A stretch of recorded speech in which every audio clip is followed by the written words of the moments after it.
L'être à mon voisin raciste. Toi qui te réclames de la race suprême, toi qui as la prétention d'être un être supérieur, toi qui as la conviction que ton peuple est le peuple élu, toi qui t'imagines faire partie de la civilisation la plus aboutie, toi qui méprises les autres peuples du haut de tes condescendantes certitudes, toi qui crois que des dépositaires de la connaissance universelle tu es la descendance. Écoute ceci et laisse-toi délivrer de ta paralysie mentale et de ton anorexie intellectuelle. Toi et tes semblables n'existeraient pas sans la présence sur terre des peuples noirs dont tu n'es qu'une tardive variété de l'humanité. Sans les peuples noirs tous venus d'Afrique, aucune science ni connaissance ne serait aujourd'hui à la portée de l'humanité. Sans les découvertes scientifiques de mes ancêtres africains, jamais tu ne serais sorti de ton obscurantisme. Même les religions supposées révélées que ton peuple prétend avoir enseigné à l'Afrique ne sont qu'un effronté plagiat de la spiritualité de mes ancêtres. Sans la tolérance et l'indulgence de mes aïeux, jamais ton peuple ne serait sorti de sa misère morale, économique et spirituelle. Sans les troubles obsessionnels compulsifs dont souffrent tes dirigeants depuis le temps, à travers le pillage, le mensonge, le viol, le vol et le crime, l'apparente prospérité dont tu te targues aujourd'hui ne serait qu'une vue de l'esprit. L'Afrique, berceau de l'humanité, a précédé tous les autres peuples dans toutes les sphères de la connaissance. Les peuples d'Afrique sont à l'origine de toutes les civilisations.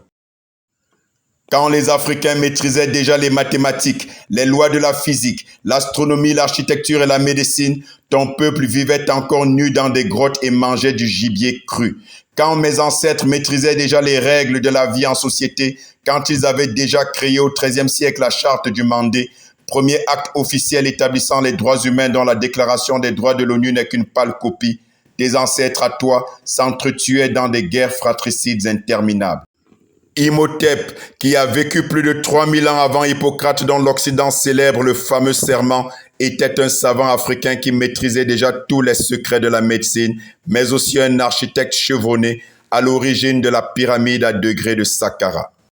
Pauvre et complexé voisin raciste, tu as été nourri à la mamelle du racisme et tu as fini par te soumettre à la propagande selon laquelle les Noirs n'avaient rien créé.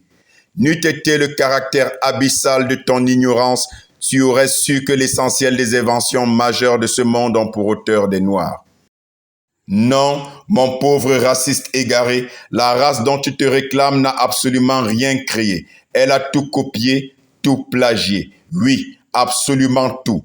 Jean de La Fontaine n'a jamais écrit une seule ligne de ses fables qui ne sont que de pâles copies d'Ésope l'Africain qui a existé environ 1000 ans avant cet autre imposteur. Non, Euclide, Pythagore, Archimède et Thalès ne sont pas les auteurs des principaux théorèmes qui leur sont attribués. Ils les ont tous plagiés chez leurs maîtres égyptiens de l'Égypte antique noire. Non, Picasso était tout sauf un génie. Il n'a fait que reproduire fidèlement les traits et figures de l'art africain, notamment des masques fans du Gabon. Et il en va de même pour l'essentiel des prétendus savants occidentaux et autres découvertes qui leur sont fallacieusement attribuées. Même le développement de vos économies et partant de vos villes occidentales qui font votre fierté et qui vous inspirent une compassion simulée à l'endroit de l'Afrique que vous méprisez n'est pas le fruit de votre travail, encore moins de votre supposé génie. L'Europe qui se bombe le torse et qui s'érige en donneur de leçons a survécu au XVe siècle à la peste noire et à la guerre des 100 ans uniquement grâce au pillage des incommensurables ressources naturelles africaines et à la main-d'œuvre gratuite pendant les périodes de l'esclavage et de la colonisation, les pires crimes contre l'humanité jamais commis. Vos révolutions industrielles des XVIIIe et XIXe siècles, que vous considérez comme le déclencheur de votre développement économique, n'est que la conséquence évidente de la manne financière tirée de l'esclavage et de la traite négrière. Par ailleurs, ce que ton esprit étroit ne sait naturellement pas, c'est que vos monuments, vos banques et l'essentiel de ce qui fait la fierté de vos économies sont le fruit de la sueur et du sang des Africains. Non, pauvre raciste égaré, l'Afrique n'a jamais eu besoin de l'Occident et l'Afrique n'aura jamais besoin de l'Occident. Et si tu crois encore à l'illusion d'un Occident riche et d'une Afrique pauvre, demande à tes dirigeants d'arrêter de piller l'Afrique et de l'asphyxier par la dette, et tu sauras qui de l'Occident ou de l'Afrique a besoin d'être sorti de sa misère. Non, cher voisin raciste, la supposée suprématie de la race dont tu te réclames n'est qu'une chimère, un mensonge éhonté, une imposture.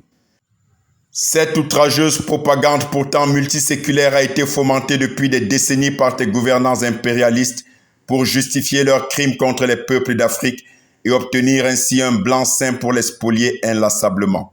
Même la notion des races a été inventée au XVIIe siècle pour servir les obsessions capitalistes de ces mêmes imposteurs. Tu dois l'avoir compris, tu es toi-même victime d'un système de manipulation duquel tu dois être délivré pour enfin commencer à penser par toi-même. Connaissant les limites de tes capacités intellectuelles, compte tenu du fait que tes neurones ont été désactivés par la haine de tout ce qui a été dit, retiens au moins ceci. Tu es victime de l'instrumentalisation maléfique de tes dirigeants politiques et des médias aux ordres qui te maintiennent prisonnier de ton ignorance. Tu n'es qu'une pauvre marionnette d'un système impérialiste de manipulation dont tu ignores complètement les tenants et aboutissants. Tu es l'idiot utile d'un système de prévarication, de falsification et de crime. Tu dois impérativement sortir de ton sommeil et arrêter d'être une victime consentante d'un système d'asservissement organisé. L'Afrique s'éveille, le monde change et les peuples de la terre aspirent à la restauration de la vérité historique pour rendre à l'humanité sa dignité. Et enfin, souviens-toi que le racisme est la manifestation la plus patente de la bêtise humaine dont se sert l'impérialisme occidental pour légitimer ses crimes contre l'humanité. Et toi, tu n'es qu'un minable maillon de la chaîne d'asservissement qui contribue à la survie de l'oligarchie mondiale qui a choisi de sacrifier l'humanité sur l'autel de ses fantasmes de déstabilisation de l'ordre naturel.